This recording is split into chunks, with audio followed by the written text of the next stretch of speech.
Tá na mesa. Então, queria dizer que nós estamos entrando, vamos entrar daqui a pouco, conversando com o Paulo Iotti. Paulo Iotti é um grande defensor dos direitos da população LGBTI. Nós já tivemos várias oportunidades participando do mesmo processo. Eu lembro bastante que quando nós tivemos com o presidente do Supremo Tribunal Federal para fazer frente a uma pressão que a bancada fundamentalista evangélica fazia sobre o Supremo para que não fosse aprovada a criminalização da LGBTfobia, nós tivemos com o Paulo Iotti lá. Vários parlamentar Túlio Gadelha, Camilo Capiberibe, Helder Salomão, enfim, parlamentares de vários partidos, estivemos lá para dizer que era preciso que tivesse um posicionamento de criminalização da transfobia, da homofobia, enfim, da lesbofobia, da LGBTfobia aqui no Brasil. E que o parlamento, ao não se posicionar sobre isso, já estava, de certa forma, se posicionando como cúmplice de uma lógica, que é uma lógica de anular o outro em função da forma como ele ama, como ele se vê ou como ele quer ser visto, das suas identidades e da sua orientação sexual.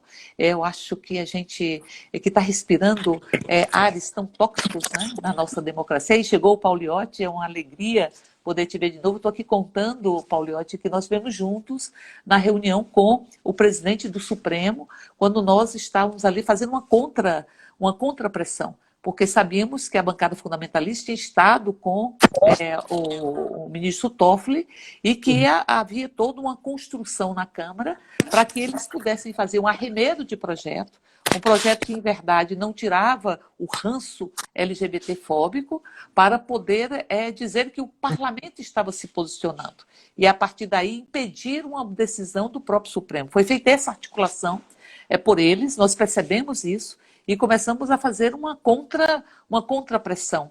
E, nesse sentido, foi mais uma vitória. Assim, na medida em que você tem um caráter muito tóxico, uma LGBTfobia muito tóxica no parlamento, nós precisamos recorrer a outros poros do Estado para fazer valer a necessidade de termos a democracia vigorando, né? A democracia pressupõe não apenas os direitos da maioria, mas os direitos também de todas as minorias, e particularmente segmentos minorizados. Porque tem vários segmentos que são tratados como minorias e não são, de fato, minorias, os negros nesse país, as mulheres, enfim. Então, é uma alegria conversar com você. Mas essa discussão que nós queremos traçar aqui é sobre todo esse panorama do Congresso. Eu tenho uma percepção, eu não sei se você concorda com ela, que a agenda de protagonismo LGBT-fóbico, ela também perdeu uma certa centralidade com a saída do Eduardo Cunha. O período do Eduardo Cunha, penso eu, foi o período onde mais se teve essa agenda em pauta, a agenda de retirada de direitos, de redução da maioridade penal, de projetos como Escola Sem Partido, de projetos como o Estatuto da Família, que nós conseguimos com o requerimento meu, deputado Jean Willis, assinado por vários parlamentares, conseguimos trancar a aprovação do Estatuto da Família, que era um estatuto de exclusão das famílias, em verdade, e que ali institucionalizava a LGBTfobia, aquele Estatuto da Família, que família é só aquelas que são homem, mulher e seus dependentes, mas estas pautas, elas deram lugar para um ódio muito mais visceral, um ódio não mais visceral, porque o ódio LGBTfóbico ele é extremamente visceral. E ele acaba se transformando em estatística, hematomas, em mortes, mas esse discurso de ódio. Mas há a presidência da República ela está questionando as instituições democráticas, a democracia de forma muito mais intensa. É óbvio que quando você questiona a democracia, você vai questionar os direitos que nós conquistamos com muita dor nesse país, inclusive da população LGBT. E aí, nesse sentido, é um pouco ver como você vê este panorama e, ao mesmo tempo, também essa discussão que você participou dessa ação, você participou, penso que de todas as ações, onde a gente avançou.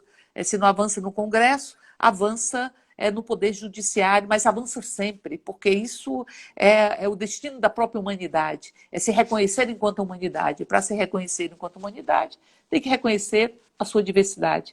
Então, portanto, essa grande discussão e essa grande vitória que nós tivemos também é da eliminação da proibição de homens que fazem sexo com homens de doarem sangue. É como se... É impressionante isso. Eu acho tão impressionante que em pleno século XXI, com todo o movimento LGBT, nós vamos aqui estar nesse mês de junho, mais uma vez lembrando o dia 28, Stonewall, que representou você sair de uma situação de opressão e de uma vergonha imposta para o orgulho de se ser como se é e para o orgulho de amar. Veja, isso é extremamente revolucionário. O orgulho de ser, o direito de amar, o direito de que seu corpo é o seu corpo e que o seu corpo não pode ser um instrumento que te provoca dor,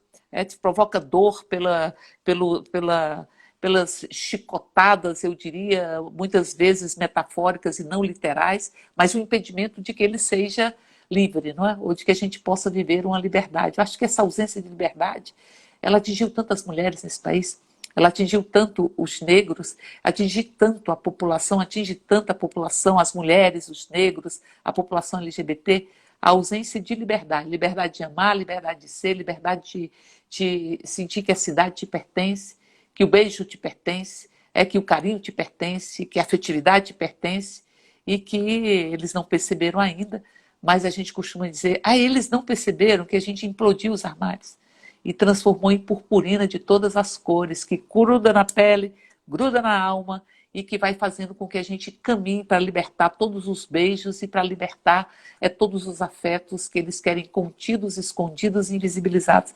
Então eu queria, Paulo, primeiro dizer que é uma alegria estar conversando com você, mais uma vez, e de realçar a importância da sua militância, a importância da sua capacidade profissional, mas é um profissionalismo e uma capacidade técnica profissional que tem um lado, o lado de defesa da democracia, da liberdade, o lado de defesa dos direitos, tem um lado bem explícito, porque não tem profissionalismo neutro, eu diria. Né? E aí, é alegria estar conversando com você e um pouco você falar sobre esse contexto e sobre essa ação. Penso que houve uma certa resistência da Anvisa, não sei, queria que você falasse com isso, mas agora já é um posicionamento do próprio governo, provocado por vocês, inclusive, de que vai implementar. Bom, a decisão é do Supremo, é um pouco, nós estamos vendo um absurdo, perdendo a modéstia, de fato, como diz Nelson Rodrigues, que o presidente da República diz que cumpre medidas, mas não cumpre outras, e que vai, enfim, que pode impor a sua condição de presidente da República aos outros poderes, esmagando-os, como esmaga ou tenta esmagar quem pensa diferente, quem ama diferente, quem sente diferente. Então, um pouco fala para a gente sobre isso e, mais uma vez, agradecer a tua presença nessa discussão, nesse bate-papo. Imagina, amada. Não tá É o que tá dando para escutar? Tá me ouvindo? Erika? Tá me ouvindo agora? Agora é um pouco baixo. Fala de novo. Está me ouvindo agora? Agora sim. Perdão. Eu tô com um celular novo, ganhei um iPhone do meu noivo, agora tô aprendendo ainda a mexer com ele, me perdoe. Mas, amada, eu queria agradecer muito esse convite. É uma alegria enorme, uma honra estar aqui com você. Você, uma parlamentar tão maravilhosa, né? Sempre aliada das nossas pautas, não só LGBT, mas a diversidade, as pautas progressistas como um todo. Eu não quero um Congresso Nacional sem Érica Cocai, né? Enquanto ainda tiver disposição e paciência, porque certamente não é fácil, né? Mas brigadíssimo, Amado, pelo convite, por estar querendo dialogar um pouco sobre essas pautas, né? Focando, claro, na doação de sangue, na homotransfobia, mas, como você falou, no contexto geral. Em termos de contexto, sabe, eu entrei mesmo no ativismo de direitos humanos, assim, movimento social, propriamente dito, em 2009, né? Já estudava, escrevia sobre isso desde 2003, mas, assim, então, eu ouço, né, que desde 2010 a gente tem o Congresso Nacional mais da nossa história. Foi 10, 14, claro, agora um Congresso só piora um governo bolsonárico, né? Quer dizer, que é um governo de atitudes fascistas, e eu estou sendo bem delicado, né? Quer dizer, se eles se consideram ou não fascistas, isso é um outro problema. Mas tem elementos, né? O nós contra eles, o ataque às instituições, não é? O apego a um suposto sentimento nacional mítico, então a opressão a minorias, então agora realmente tem piorado muito. Eu confesso que nunca tinha parado para parar, né? Também foi nefasta, né, do Eduardo Cunha, claro, na Câmara dos Deputados. Eu acho que, em termos talvez de pautar projetos de lei, de pautar o tema na agenda do parlamento, acho que provavelmente você está certo. E você tem muito mais conhecimento de causa do que eu. O presidente atual, né, o Bolsonaro, ele volta e meia solta o discurso da aspas, de gênero. Fecha aspas. Ele sempre tenta usar isso. Felizmente não teve o temor que a população mais do que o movimento teve com a eleição, que tinha um medo que já ia caçar direto. Talvez por medida provisória. Assim, não cabe medida provisória sobre cidadania, né? Tá na Constituição. Mas a gente sabe que o Bolsonaro, eu tenho dito isso, então, com todo respeito, mas ele parece se achar rei absolutista por mandato de 4 anos, né? Ele não respeita muito as instituições, o Supremo ele ataca, criticar o Supremo, todo mundo pode criticar quem quiser. Uma coisa é criticar, outra coisa é você atacar a instituição. É você, por esses discursos dúbios que ele faz, ele não repreender manifestações que querem fechar o Supremo e o Congresso Nacional. Aí é a tática da pós-verdade, né? Ele fala, não, então lá isso é uma minoria, quando a organização puxa essas pautas. Então, mas assim, então eu nunca tinha parado para pensar, mas acho que realmente o Eduardo Cunha era mais militante na agenda do Congresso. Isso eu acho que você está certíssimo. Eu participei realmente de quase todos os processos que o Supremo decidiu em favor de LGBTI+, né? Por entidades, a Miticure, ou da homotransfobia, eu movi as ações, né, pela BGLT1 e pelo PPS, o Cidadania hoje, né, a outra, mas assim, na União Afetiva, em 2011, reconhecendo como família no Supremo, aí no STJ e no CNJ, reconhecendo o direito ao casamento, propriamente dito, o casamento civil. Em 2015, a que eu não participei, que o Supremo julgou, falou de não discriminação por orientação das Forças Armadas, então não poder punir homens gays e bissexuais no exército, dizer. Esse é um tema que eu não domino, eu queria estudar mais, aí quando foi ver o Supremo pautou o julgamento. Ótimo. Em 2017 e 2018, né, o julgamento de nome e gênero das pessoas trans no registro civil poder ser alterado sem cirurgia, laudos e ação. Em 2019, o da homotransfobia, que foi reconhecida como crime de racismo. Aí a minha grande luta é explicar que o Supremo não legislou e nem fez analogia. Você pode não concordar com a homofobia ser racismo, isso é um direito, aí vamos discutir o que é racismo. Mas falar que o Supremo legislou ou fez analogia, eu falo, é ignorância ou má fé. A pessoa ou fala do que não sabe ou está deturpando, porque os 8 votos explicaram. Agora, o que você falou, né, a doação de sangue por homens que fazem sexo com outros homens, mas, assim, as mulheres transexuais também eram impedidas, Érica, por transfobia conceitual, eu falo, porque consideravam elas como homens, por um critério biológico. Mas realmente, né, quer dizer, embora a Anvisa e o Ministério da Saúde neguem, jurem de pé junto que não nos consideram um grupo de risco, eles nos tratavam como grupo de risco. Na minha petição de amigos, eu falei assim, olha, um casal gay, 2 homens, monogâmico, relacionamento fechado, só faz sexo entre si, com preservativo, estava proibido de doar sangue. Qual o sentido disso? Embora o judiciário tenha que respeitar a manifestação de órgãos técnicos, você sabe, né, o judiciário tem que respeitar o Congresso, em primeiro lugar, né? O juiz não tem que fazer política no lugar do legislador. A gente chama de deferência, né? Quer dizer, só tem que invalidar quando for muito absurdo. E com órgão técnico, acho que a deferência é ainda maior. Não porque a Anvisa vale mais do que o Congresso, mas porque é um tema muito científico, muito estrito. Então tem que tomar um cuidado. Mas nesse caso, nos tratavam como grupo de risco. Então, assim, eu não fiz sustentação oral nesse julgamento, porque eu tinha uma palestra no mesmo dia em Ouro Preto, a Madeira era o quinto da pauta, se não me engano. Eu achei que não fossem julgar. Já se teve muitos casos de advogados que foram ao Supremo 7 vezes e o Supremo não julgava. Eu fiz uma escolha. Mas, felizmente, tinham 4 advogados lá de Amiticura e a ministra Carmen Lúcia, a presidente, inverteu a pauta. Achei ótimo. E a minha amiga Patrícia Gorich, né, falou pelo IBDFAN, se não me engano, até me citou. Então, eu tive uma participaçãozinha, né, também na tribuna. Fiquei muito feliz. E aí, por fim, esse ano, não sei se está sendo muito divulgado, Érica, o Supremo já declarou 3 vezes, e vai para a 4ª agora, que com outro julgamento, ele declarou inconstitucional lei municipal proibir o debate de gênero na escola. Mas não só por ter lei municipal, inconstitucionalidade formal, que só a União pode legislar de diretrizes e bases, mas inconstitucionalidade material também, unanimidade. O Supremo, por 11-0, falou que você não pode proibir o debate de gênero na escola. E nisso eu dialogo, assim, o controle democrático do que você faz na sala de aula, você faz aonde? No Ministério da Educação. De educação. Eu sou professor universitário. Eu recebo um plano de ensino que tem todos os tópicos que eu tenho que trabalhar em sala de aula. Nas escolas, diretrizes, eu não lembro agora o nome, é mais ou menos assim. Então, e se o Congresso não gosta de estar na escola, o Congresso pode aprovar uma lei estabelecendo parâmetros. Então, claro, mesmo uma lei não pode censurar. Então, a gente teve essa vitória emblemática também.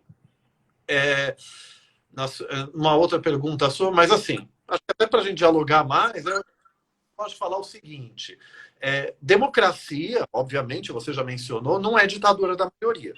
A democracia tem que respeitar as minorias também. Na filosofia constitucional, né, na democracia, a maioria manda, claro, a regra da maioria é importante, desde que não viole direitos básicos da minoria. Esses direitos são os que estão afirmados na Constituição e nos tratados de direitos humanos. E é uma perspectiva até bem conservadora, né, que está no texto constitucional. O ministro Barroso ele tem uma fala maravilhosa de 2008, antes de ir para o Supremo. Ele fala que não é porque você tem 8 católicos e 2 muçulmanos numa sala que o primeiro grupo pode deliberar jogar o segundo pela janela. Assim, é o direito à vida, né? Quer dizer, os direitos fundamentais como limite da maioria. O Supremo tem dado ganho de para a gente.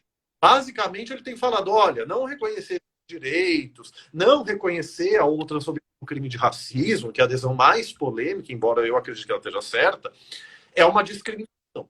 A Constituição proíbe discriminações de qualquer natureza. Então, nesse caso, o judiciário vai atuar. Então, a decisão judicial, quando afirma a Constituição, ela faz parte da democracia. Ela não é inerente, ela não é uma restrição da democracia. Naquela definição, né, governo do povo, pelo povo e para o povo, uma definição bem tradicional, a minoria faz parte do povo também. Então, ela não pode ser ignorada. Mas, apesar disso, eu falo assim, é um problema para a democracia acontecer só do Supremo Tribunal Federal, só do Poder Judiciário. A gente não conseguir fazer valer as nossas pautas no Congresso. Você, Érica, é uma pessoa. Eu sempre que eu falo disso, eu falo. A gente tem uma minoria parlamentar muito do nosso lado. Você está nessa minoria, claro, da pauta progressista, de esquerda progressista. Eu sempre descrevo assim, eu queria saber se você concorda. A gente tem uma minoria progressista que está do nosso lado, tem uma minoria fundamentalista ou reacionária ao extremo, que, enfim, também grita muito, tem uma grande maioria que dança conforme a música, né? Eu lembro, quando a gente, no final de 2017, a gente quase conseguiu aprovar o casamento civil homoafetivo, igualitário, no Senado. E com a senadora Marta Suplicy na época. A gente tinha a lista, os senadores favoráveis, os contrários e aqueles que a gente não tinha muita certeza. Então, não era certo, mas era quase certo que a gente aprovava no Senado. Aí na Câmara era fora, mas enfim. Mas por causa disso, o agora ex-senador, felizmente, o Magno Malta, que foi substituído pelo senador Fabiano Contarato, um senador gay, assumido, casado, isso é maravilhoso. O Magno Malta conseguiu esvaziar o plenário do Senado. Então, é problemático, depende só do Poder Judiciário. Mas embora ele faça parte da democracia. Então, em termos de conjuntura, eu acho isso. O Congresso Nacional, enquanto instituição, ressalvar decisões maravilhosas como você, ele se mostra insensível à pauta de direitos humanos em geral, de minorias e grupos vulneráveis em geral, LGBTIs, mas também da população negra, embora a gente tenha o Estatuto da Igualdade Racial, votos, etc., da violência doméstica contra a mulher, então minorias e grupos vulneráveis em geral. E isso gera, eu falo assim, o Congresso ele se mostra institucionalmente homotransfóbico. Aí é no sentido muito técnico da discriminação institucional, que é assim, ela não é intencional, mas assim, mesmo sem ter a intenção de discriminar, a conduta, nesse caso a sua omissão, gera um efeito discriminatório. A sociedade acha que as pessoas LGBTI não precisam de direitos, ou estariam querendo privilégios, ou seja lá o que for. Então, é um conflito ainda realmente complicado, que piorou com o Bolsonaro eleito. Eu fiz um dos pedidos de impeachment, com quase 100 juristas, depois acrescentei mais umas pessoas. Eu falo, ele tem uma verborragia injuriosa sem que não para. É o jeito que, acho que mais formal que eu falo. Ele xinga todo mundo, ele ataca justamente as instituições, que é uma tática nazista. Me processe ele se quiser, mas é o quê? Ou fascista no mínimo. Eu citei uma matéria, eu não lembro se é da BBC Brasil ou do El País, que fala que o Brasil, segundo analistas, vive um momento político pré-nazismo. Então, quer dizer, o que é isso? É você atacar as instituições democráticas, como você muito bem falou. E aí eu falo, Érica, as pessoas acham que Hitler foi eleito fazendo propaganda eleitoral de mandar judeus para campo de concentração? Claro que não foi assim. A destruição da democracia é algo gradativo, feito de maneira ambígua, aos poucos. O Bolsonaro deu outra declaração dúbia. Então é isso, de dúbio em dúbio, você vai abrindo um buraco escorregadio. Que é a teoria, né? A teoria do buraco escorregadio. Você vai abrindo até se escancarar. Então é um momento muito assustador que você tem um governo federal, um poder executivo que é contra minorias. O caso de colocar na Fundação Palmares um homem negro é contra todas as pautas do movimento negro. Eu achei lamentável a decisão do presidente do Superior Tribunal de Justiça, o mesmo que anos atrás falou que como tinha discriminado pelos direitos que estavam sendo reconhecidos à população LGBTI. Eu fiz um artigo muito duro criticando o ministro João Otávio de Noronha por isso. Eu fiquei muito triste dele ter cassado a decisão liminar, suspendia ele. Mas é um exemplo. A ministra Damares, nos direitos humanos, não é a pessoa mais adequada para o Ministério de Direitos Humanos, eu vou falar assim. Mas, assim, em termos de conjuntura, eu acho um pouco isso. Né? A gente tem... Então, assim, aí eu finalizo mesmo, perdão, nas esquerdas que a gente faz parte, eu me considero de centro-esquerda. Eu me considero social-democrata, coisa que o PSDB não é. O PSDB é neoliberal. Eu brinco, Amada, que a minha utopia é universalizada. É um estado de bem-estar social de verdade. Mas nada contra o socialismo, claro. Que combata os vícios, né, dos reais. Né? Eu gosto muito, perdão citar o partido aliado, mas concorrente, o PSOL, né, o socialismo com liberdade, que é o que certo você fala, né? Eu acho ótimo isso, mas a minha utopia é a Noruega universalizada. Mas assim, nas esquerdas você tem quase uma demonização do poder judiciário e do Supremo. Por quê? Porque o Supremo está realmente muito em direitos trabalhistas, em direitos sociais e tal. Ele está mantendo as deformas, né, as reformas de cassação de direitos. Então, mas ele é um tribunal muito importante para proteger minoria contra a discriminação. Eu escrevi em 2016 um artigo que está atual, embora só falte os exemplos, que eu falei que o STF parece amigo apenas de liberdades individuais de autonomia, de não discriminação. A decisão, união afetiva com família, constitucionalidade de cotas raciais e sociais, pois em concurso público, constitucionalidade da Lei Maria da Penha, e a Lei Maria da Penha ser ação direta do Ministério Público, sem uma segunda vez na delegacia, onde o delegado, o escrivão, vira um pseudo-psicólogo de quinta categoria, querendo convencer a mulher a não fazer a denúncia. Então, é uma lógica, como a da homotransfobia, do direito penal como um mecanismo de proteção. Então, e assim, alguns falam que não fez mais que obrigação. Mas você sabe, tem muito jurista reacionário que decidiria o contrário do que o Supremo tem decidido nesses casos. Então, eu acho assim, a gente precisa criticar o Supremo no que ele merece crítica, claro, eu critiquei muito a prisão em segunda instância, direitos trabalhistas, etc. Mas tem que elogiar ele merece elogio.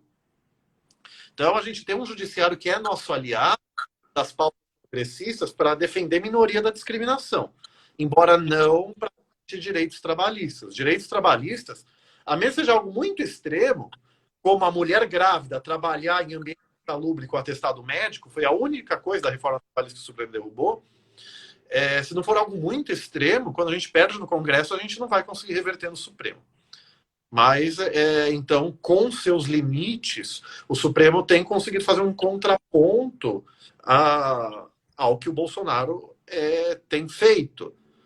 O ministro Gilmar falou, né, que ele ia trocar o ministro da Educação, o ministro que ele quisesse, o da Saúde, mas ele não pode ter um governo, políticas de efeito genocida.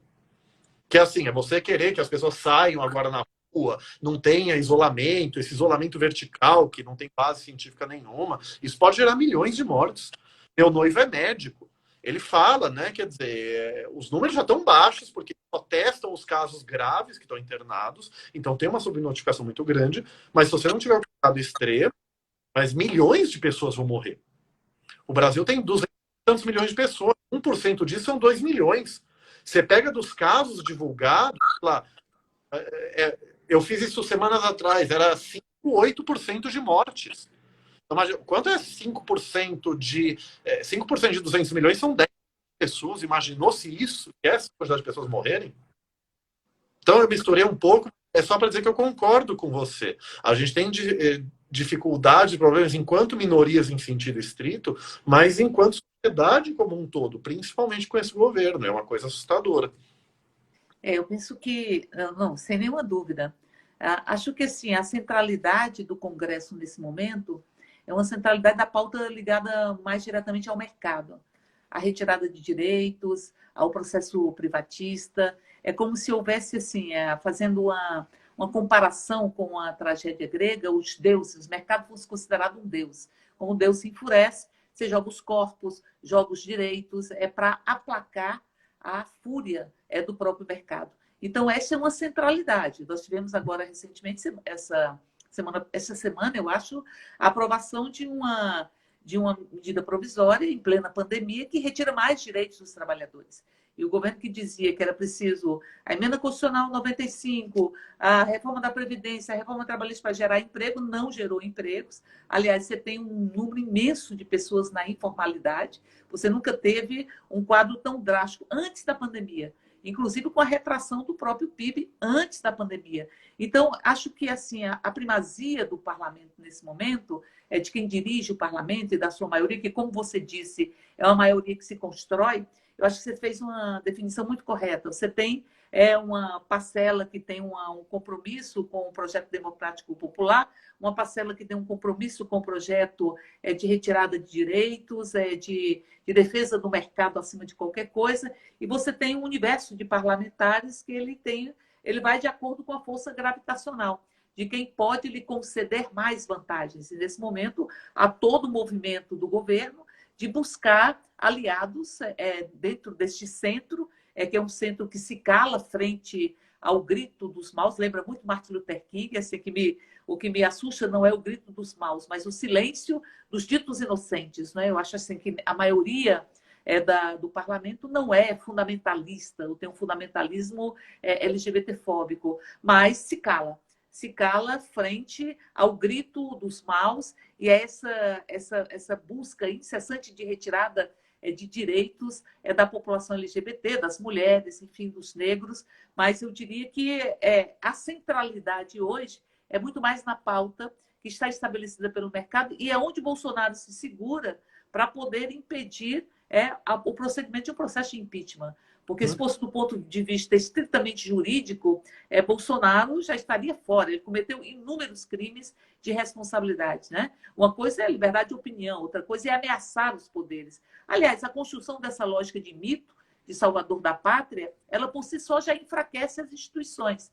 Então, o Bolsonaro não quer só dominar a Polícia Federal, ele quer dominar o COAF, quer dominar a Receita Federal e quer dominar particularmente os instrumentos que nós construímos para assegurar direitos. Não é à toa que você tem essas caricaturas obscurantistas na educação, que é para poder impedir que a educação ela realmente seja uma educação libertadora. É para sufocar. É como um pouco o que George Floyd falava, a gente não consegue respirar, né? A gente não consegue respirar a liberdade, a gente não consegue respirar os ares de Palmares, a gente não consegue respirar nesse país porque está tudo muito com um caráter muito tóxico, né? Uma masculinidade tóxica, uma relação com o outro, de negar o outro. Não é só de não reconhecer o outro, é de buscar anular o outro se o outro não for o teu espelho. Então, isso, assim, tanto os fascistas quanto os psicopatas têm duas características que a gente vê no governo federal. Uma delas é negar o outro, não tem empatia. Então, você nega o outro se ele tem uma diversidade com relação a você. Você só reconhece o outro se tiver a sua família, a sua forma de pensar, a sua forma de existir, enfim, se for como você.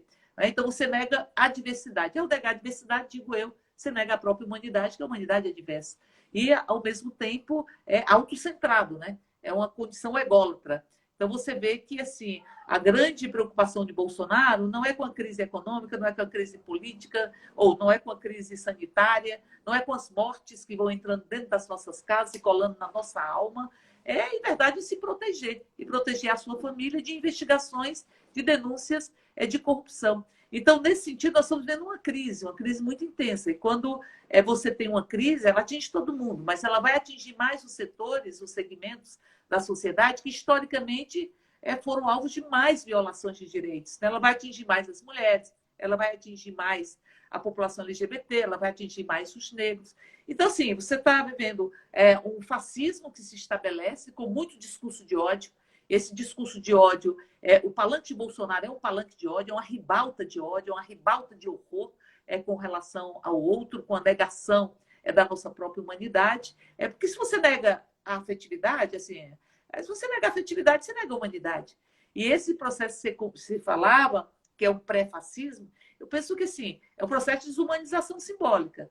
Nega o direito de amar, você desumaniza simbolicamente. Nega o direito de ser dono do seu próprio corpo, porque os corpos, eles querem machucados, os corpos negros, os corpos das mulheres, os corpos da população LGBT, querem machucado. E o corpo é como você se relaciona na sua vida, como você está, como você se vê e como você quer ser visto, né?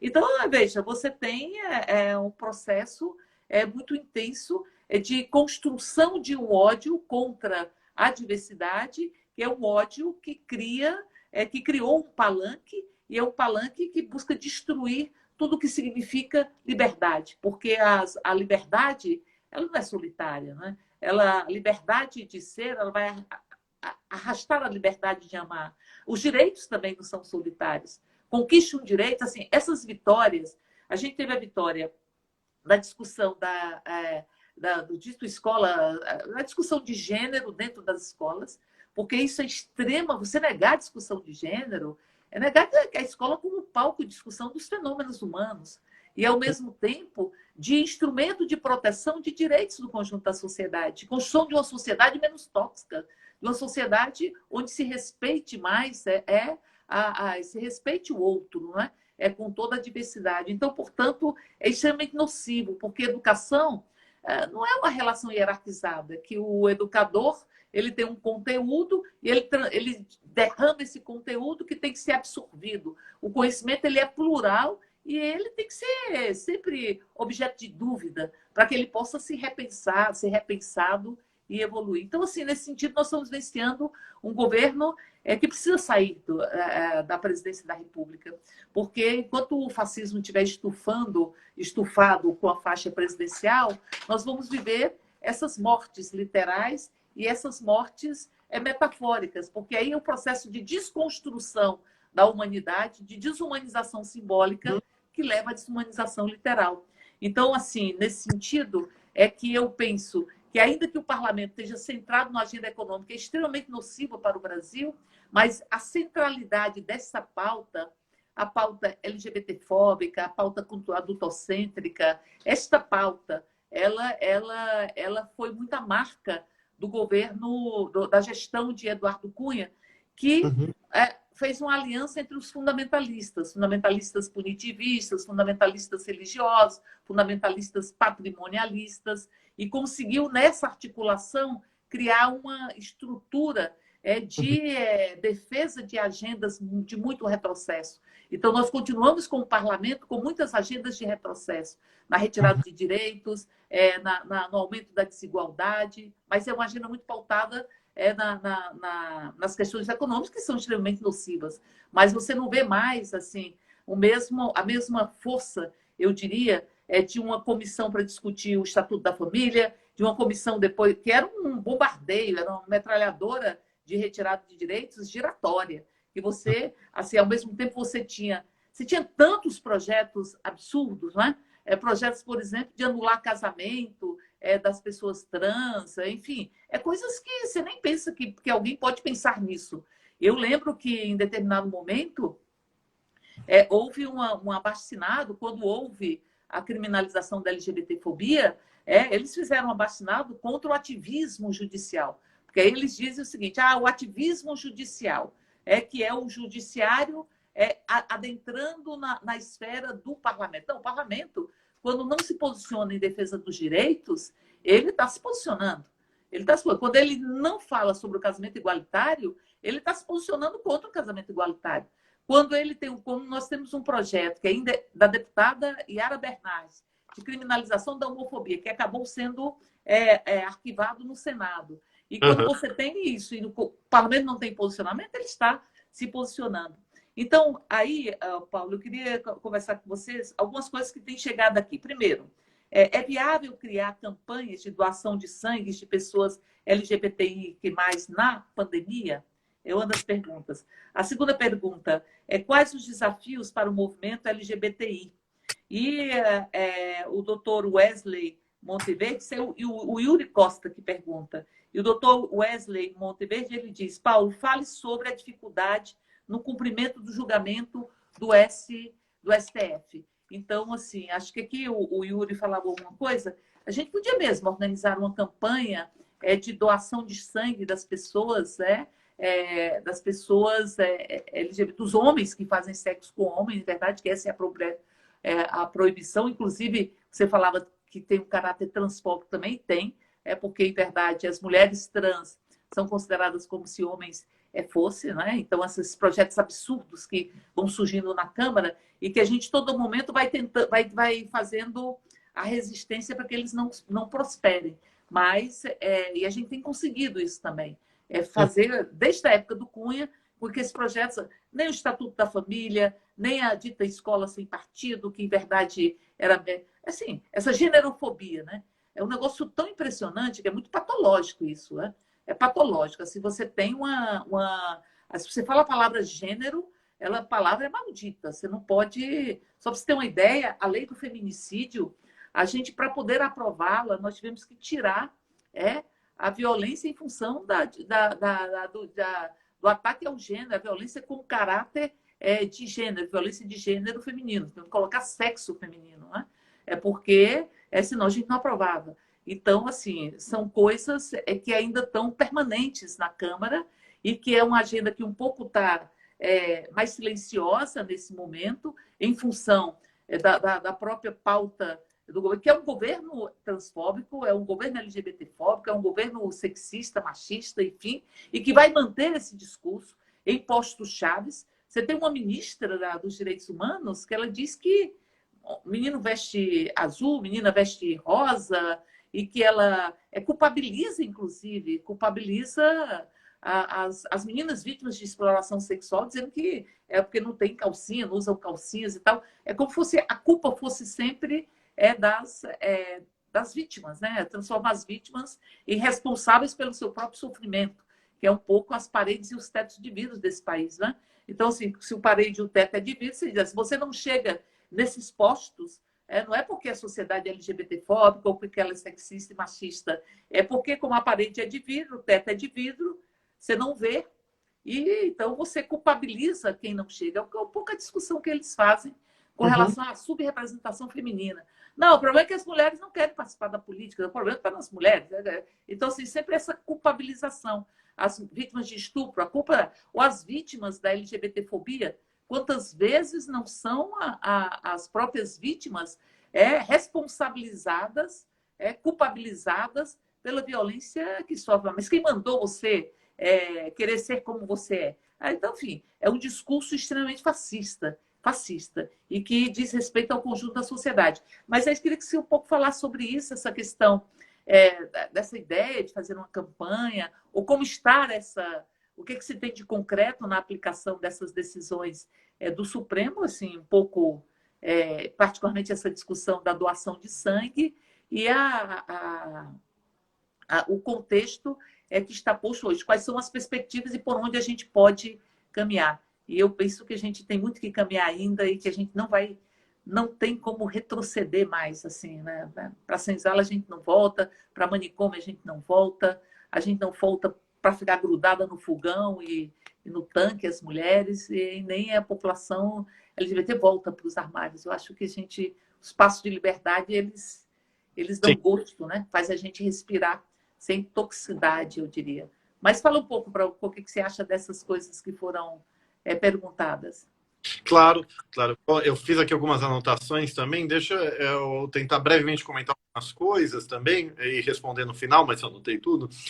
Sobre o impeachment, Érica, sabe que eu não entendo muito por que não anda no Congresso. Sabe que ano passado, desde o episódio grotesco do Golden Shower, né?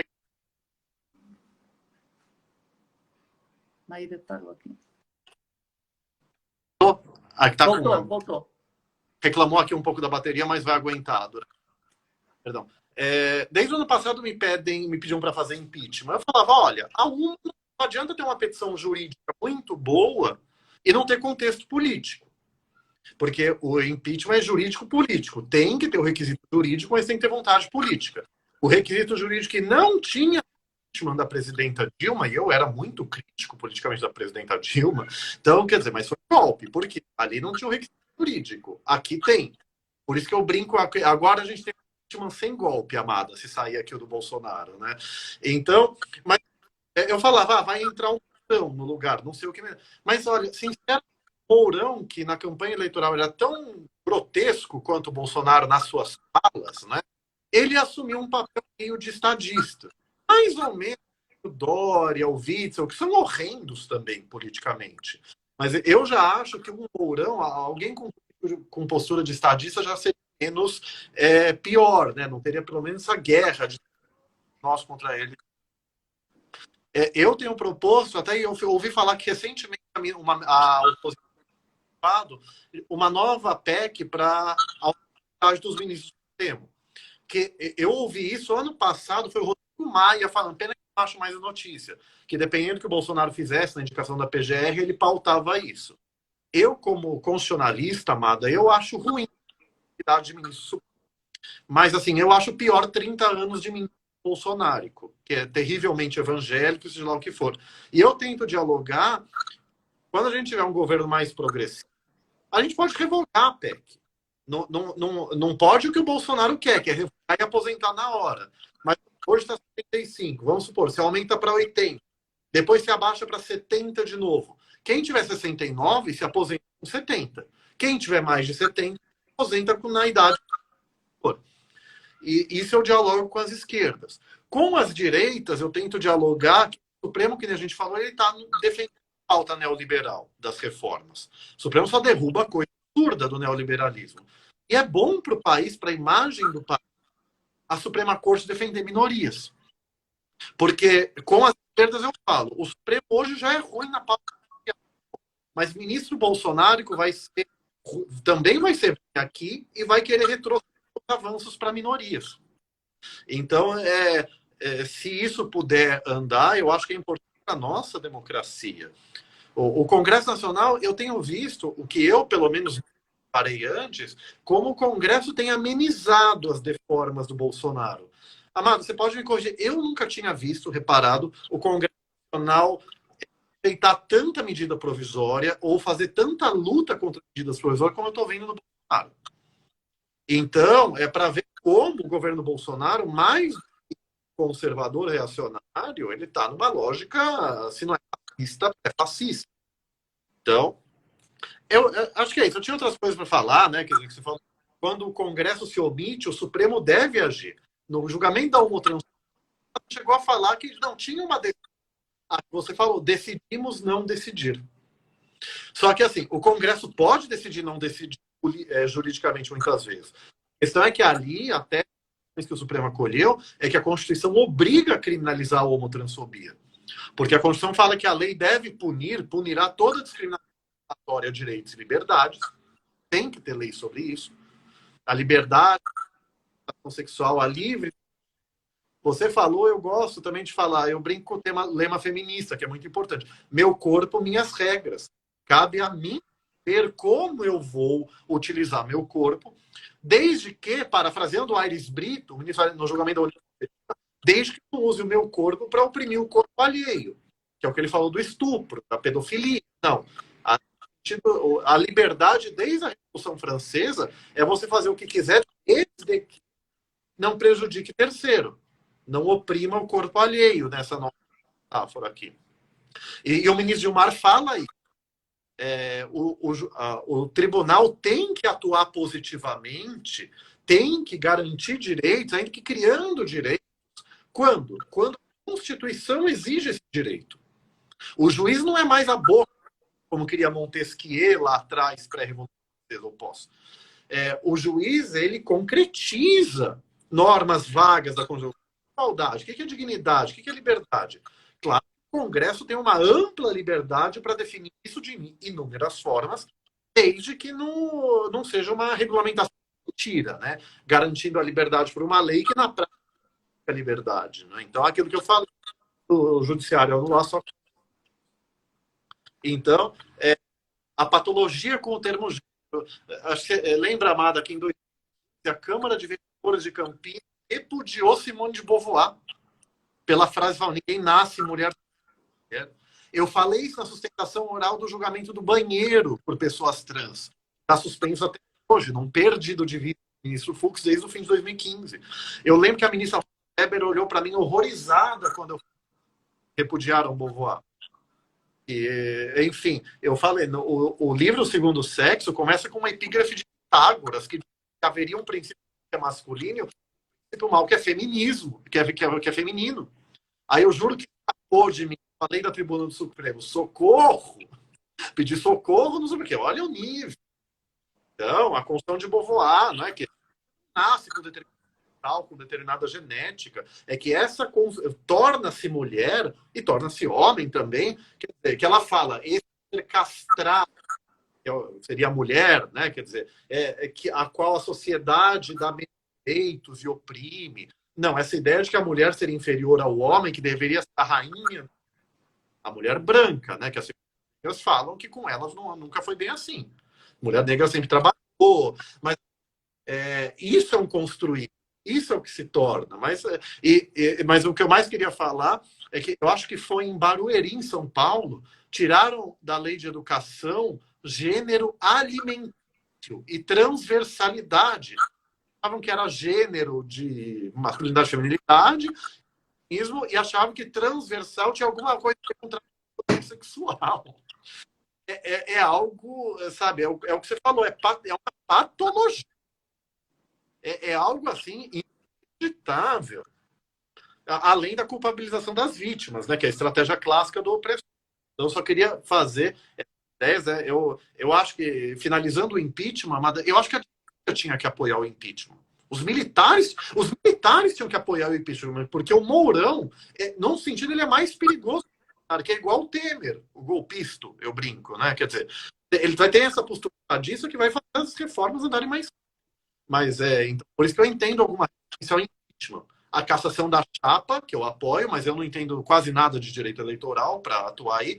Aí tira o Mourão. E eu acho que tem que caçar a chapa também. Mas a própria direita tinha que entender que é bom para a agenda neoliberal deles. isso aqui não me leva... Eu estou sendo muito advogado, sabe? Quer dizer, a minha tese principal é outra. Veja, por todos os lados que você analisa, seria importante depor o Bolsonaro. Tem gol. Sobre as perguntas, que eu acho que são mais rápidas, eu acho mais que viável uma campanha de sangue. Eu peticionei no Supremo no final, com parecer de um médico infectologista, mas eu peticionei também falando, o meu noivo, que é médico, trabalha no coronavírus, né? Ele fala, casos graves do novo coronavírus precisam de doação de sangue. Mas você tem inúmeros casos de doação de sangue que é necessário. Os bancos de sangue, desde que eu me entendo por gente, se diz que eles estão no estoque baixíssimo. Então, eu não dou... Tinha gente que mentia. Eu não doava, já que diziam que meu sangue não valia. Eu me sinto pessoalmente ofendido com isso. Eu ia falar no Supremo, se eu falasse, né? O universo não quis que eu falasse no Supremo. Eu ia causar muito, né? Naquela sustentação. Eu falei, excelências, o que eu sou? Um homem gay que não tem práticas de risco. O que é o casal gay monogâmico para essa norma? Nós teríamos o quê? Dano colateral. Vamos presumir que gays, bissexuais e as trans, vamos fazer presunção discriminatória e quem para na presunção muito triste. Eu ia falar de uma maneira um pouco mais formal, eu ia falar isso. E o que assusta na doação de sangue foram os votos. Os votos em si não falaram bem nisso, né? Eles não acharam discriminatório por causa de supostas estatísticas que mostram que homens que fazem sexo com homens teriam maiores índices de contaminação. Isso eu acho que é questionável, embora depende daquele. Mas assim, acho que 1% e 10%. Eu falo, Amada, porque 70% da população é mais com uma IST. Porque a questão não é essa. Claro que eu estou inventando esse número. A ideia é fazer um argumento absurdo. Porque se o critério é prático e não grupo de risco, que grupo de risco é um conceito discriminatório abandonado nos anos 90 pela ciência médica. E como que você doa sangue? Como você sabe que a pessoa teve prática de risco? Você pergunta para ela na hora que ela vai doar sangue. É um questionário. Pergunta do sexo, se tem drogas injetadas, viajou para algum país, tem alguma doença que transmite com sangue. Eu lembro, naquela época da boca, que é o termo técnico, perdão, teve isso. E assim, uma das perguntas era se o homem fez sexo com o homem. E veja assim, a mulher lésbica nunca foi proibida de doar sangue. Mas interpretar homossexual, e teve casos de mulher lésbica proibida. Poucos, mas teve. As denúncias eram mais dos gays e trans. Então, você presume a boa-fé da pessoa. Presunção de boa-fé é princípio de direito. A má-fé tem que ser provada. Se é claro que ela não teve risco, mas você pergunta, você teve sexo desprotegido? Você teve drogas injetáveis? Se a pessoa diz que não, você tem que acreditar. E aí, depois disso, tem o teste. Tem a janela imunológica, mas com questionar, numa janela imunológica é baixo, porque a pessoa declarou não ter práticas de risco. Então, quer dizer, eu falar, podia ser 80% da população contaminada. A pessoa não teve práticas de risco, ela ia estar nos 20%. Então, o critério estatístico não é científico nesse caso. Eles falam, o critério de contaminação é científico. Não é. O critério é estatístico, mas a estatística é irrelevante, ainda que ela esteja certa. O ministro Gilmar, ele acolheu umas coisas que eu falei na minha petição, né? Quer dizer, que eu falei, eu criei a expressão homem que faz sexo com mulher, para contrapor ao HSH. Então, que ele falou isso, que, na verdade, que os homens têm índice de contaminação, se não me engano, o dobro de mulheres. E ele não falou, mas eu ouvi falar, então a confirmar, que por questões estruturais, né, de racismos múltiplos, cor das pessoas, né, a população negra tem um índice de contaminação de AIDS maior que das pessoas brancas. Por quê? Porque a gente vive num estado racista, classista, que não está nem aí para a população pobre no geral, então as pessoas têm problemas muito graves. Só para entender, né, até porque a gente precisa encerrar, né, não estou culpabilizando a população negra, a população de homens até, que não é minoria, mas assim, são questões estruturais que geram os homens acreditando nos seus privilégios, nesse caso. Então, e nem por isso proíbe homens e negros doarem sangue, como deve proibir. Então, a questão da doação de sangue, ela é muito importante. A pandemia do novo coronavírus ajudou. No voto do ministro Gilmar ele cita, mas o julgamento já estava pautado para terminar antes da pandemia. é que quando ele ia continuar, surgiu a pandemia, surgiram as medidas de isolamento. Então, não foi pela pandemia que ela ajudou. Mas, então, eu acho indispensável campanhas de doação de sangue. Tem muita gente LGBTI querendo doar. As dificuldades do cumprimento do julgamento do STF. Como a homotransfobia foi considerada espécie de... Eu falo que a gente vai ter a mesma dificuldade no movimento negro. Porque o judiciário ele é benevolente, compreensível com as defesas das pessoas acusadas de racismo, e ele é muito insensível com a vítima de racismo. Porque quando você julga improcedente uma denúncia, você nega ela, você está basicamente dizendo para deu errado o que aconteceu. Então, assim, você tem casos, assim, o professor Adilson Moreira escreveu o livro Racismo Recreativo, na coleção Feminismos Plurais da Djamila Ribeiro. Ele cita vários casos, assim, como o humor, o pseudo-humor é usado para manter grupos vulneráveis em posições internas. Então ele fala o Mussum como o negro sempre bêbado. A Vera Verão, a preta sempre se humilhando para homem hétero. Então sempre a minoria num grupo subalterno, numa posição subalterna. Eu vou citar um exemplo do livro dele. Numa festa de fim de ano de uma empresa em Minas Gerais, a quis se disfarçar de Ku Klux Klan, que para quem não sabe, a Érica sabe, uma organização fundamentalista cristã que, por pseudo-cristianismo, eu sou agnóstico, eu sou cristão, mas eu acho que isso não é cristianismo. Mas por pseudo-cristianismo, não só discriminava, agredia e matava pessoas. Se fantasiaram de Ku Klux Klan numa festa de fim de ano. O homem negro processou na Justiça do Trabalho, o Tribunal do Trabalho de Minas negou a ação, falando que não, a intenção foi ser racista, foi fazer uma brincadeira. Ora, com todo o respeito ao tribunal, no direito penal tem o que a gente chama de dolo eventual. Você não tem a intenção propriamente dita, mas você assume de produzir um resultado. O crime culposo, Érica, é a imprudência e a negligência. Então, qual a diferença do dolo eventual?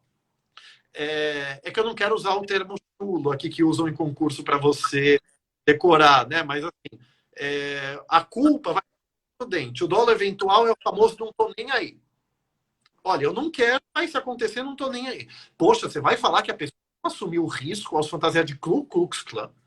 Veja, é um exemplo singelo, como o judiciário é benevolente com o acusado e é insensível com a vítima. Então a gente vai ter essa dificuldade nos cursos. Embora esteja certo que tem que provar a intenção de ofender, no discurso, e o crime tem que ser doloso. Só é culposo quando a lei permite o crime culposo. E o crime de racismo, infelizmente, ele é só doloso. Embora eu entenda que possa ser dolo eventual. Confesso que eu não sei o que a jurisprudência diz sobre isso. Se admite o dolo eventual.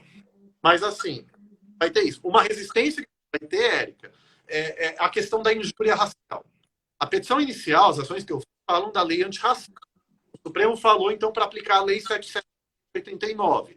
Por quê? A Constituição e a lei falam raça e cor diferentes. Na hermenêutica jurídica, se tem palavras diferentes, elas não podem significar coisa. Então, raça não pode significar apenas cor. Então, os crimes da lei antirracismo, por exemplo, do artigo 20, para ficarem do conceito a por raça, cor, etnia, religião, procedência nacional. Então, crime de discriminação por raça, no sentido político-social de racismo, o Supremo falou, parafraseando, racismo é a inferiorização de um grupo social relativamente a outro, que supõe relações de poder que um grupo dominante desumaniza. Ô, Paulo, vai cortar agora, né? Daqui a uns 3 minutos. Aí, cortando, a gente retoma em seguida para encerrar, se não dá tempo. Porque vai cair daqui a 3 minutos. Obrigado, mas eu vou concluir, então. Então, tem que ter uma opressão estrutural, uma desumanização da minoria para racismo. Por isso, racismo reverso. Então, os crimes de discriminação por raça, esse sentido social de racismo, que é hegemônico na literatura, abarca o outro. Mas tem gente falando que o crime de injúria racial não abarca o outro. A injúria racial é você ofender o indivíduo. Então, já que eu vou focar racismo agora, você falar, aspas, você é pedófilo, fecha aspas, é injúria racial. Você falar, aspas, gays são pedófilos, seria racismo. Só que os casos de racismo, na maioria das vezes, tem injúria racial no discurso. Assim, discriminar alguém não contratar por raça, por homotransfobia, então está na lei antirracista. Mas a ofensa verbal, você vai ter essa dificuldade. Quando publicar o acordo, eu vou até pedir ao Supremo pedindo para ele esclarecer.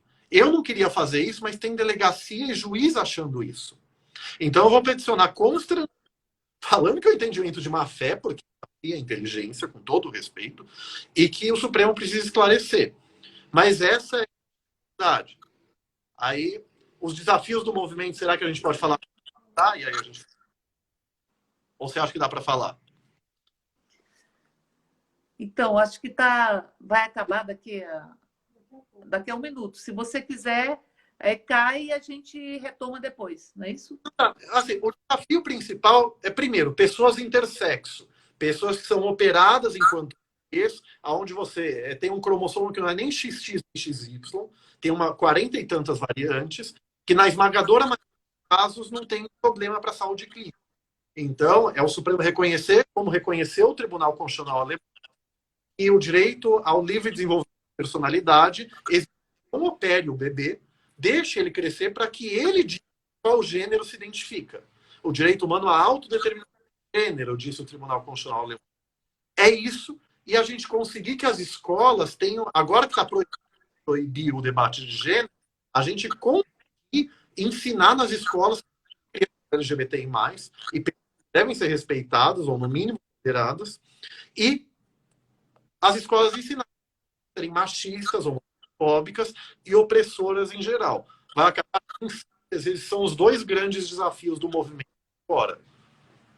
Então, a gente está encerrando. Eu queria te agradecer muito, Paulo. A gente vai voltar a conversar sobre isso em outro momento. A gente vai fazer uma série de discussões nesse mês, que é o mês do orgulho, dia 28, e dizer que a gente precisa realmente ter a democracia e os direitos valendo desse país e a liberdade. Então, viva o movimento que defende o direito de ser, o direito de amar, o direito à cidade, que defende que nós possamos ser exatamente o que a gente é. Eu concluo com Leminski. Isso da gente querer ser exatamente o que a gente é, seguramente vai nos levar muito além. Beijo grande para todos que nos acompanharam e a gente vai continuar fazendo essas lives em outros momentos, em outras horas, e a gente vai trazer você de novo daqui a algum tempo para a gente conversar mais sobre isso. Beijo Obrigado. no coração. Agradecer com uma maravilhosa casa. Não é uma minoria que fala da minoria, o lugar de fala pode falar pela minoria, desde que sensível às demandas da minoria. Érica, você é uma aliada mais todas as pautas. Você tem o meu agradecimento eterno por se envolver em lutas que não te afetam diretamente, mas porque você é maravilhosa que entende a universalidade dos direitos. Tem uma frase famosa: enquanto o direito humano de uma pessoa não tiver respeitado, não há respeito aos outros. Você encarna isso de maneira maravilhosa. Muitíssimo obrigado por isso. Obrigado pelo apoio da homotransfobia que você viu, né? Que eu me expus bastante, então teve até nossos aliados, mas você ficou do meu lado, então agradeço muito por isso. A gente pode falar, mas assim, obrigado por ser essa pessoa maravilhosa que eu fico muito feliz de conhecer, de ter o seu carinho. Você ter o carinho e o respeito de uma pessoa maravilhosa mostra que a gente está uma coisa certa na vida. Então, a gente que te agradece. A militância, a luta, a lucidez e a noção de humanidade. Beijo grande. Então vamos encerrar.